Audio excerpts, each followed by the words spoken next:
ചെറുപുഴ ഗ്രാമീണ വായനശാലയും ജയം UP. School വിദ്യാരംഗം കലാസാഹിത്യവേദിയും സംയുക്തമായി സംഘടിപ്പിക്കുന്ന വായനാ വസന്തത്തിന്റെ ഉദ്ഘാടനം നടന്നു.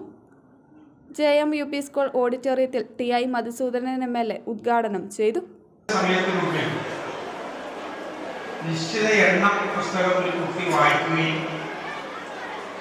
20,000-ഓളം പുസ്തകങ്ങളുണ്ട് എന്നാണ് കൃഷ്ണമാഷും താമരമാഷും എപ്പോഴും പറയാറ്. ഇത് തന്നെയാണ് തരുന്നത്.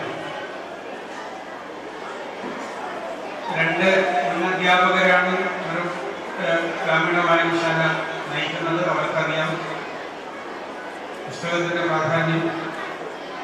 ഈ ജില്ലയിൽ ഏറ്റവും മികച്ച പുസ്തക ശേഖരമുള്ള ഒരു പ്രധാനപ്പെട്ട മലയോര പട്ടണത്തിലെ ഗ്രന്ഥാലയമെന്ന നിലയിൽ ഈ പുസ്തകങ്ങളെല്ലാം വായിക്കുന്നവരിലേക്ക് എത്തണം എന്ന വലിയ ആഗ്രഹം കൂടി മുന്നോട്ടേക്ക് വെച്ചുകൊണ്ടാണ് വായനാ വസന്തം ഇവിടെ ആരംഭിക്കുന്നത്.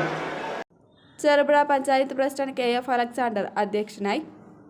General convener K. Damodaran master, പ്രധാന അധ്യാപകൻ പി.എൻ. ഉണ്ണികൃഷ്ണൻ, പയ്യന്നൂർ എ.ഇ.ഒ. ടി.വി. ജ്യോതി ബസു, ഗ്രന്ഥശാല കൗൺസിൽ ജില്ലാ സെക്രട്ടറി പി.കെ. വിജയൻ, വൈക്കത്ത് നാരായണൻ തുടങ്ങിയവർ സംസാരിച്ചു.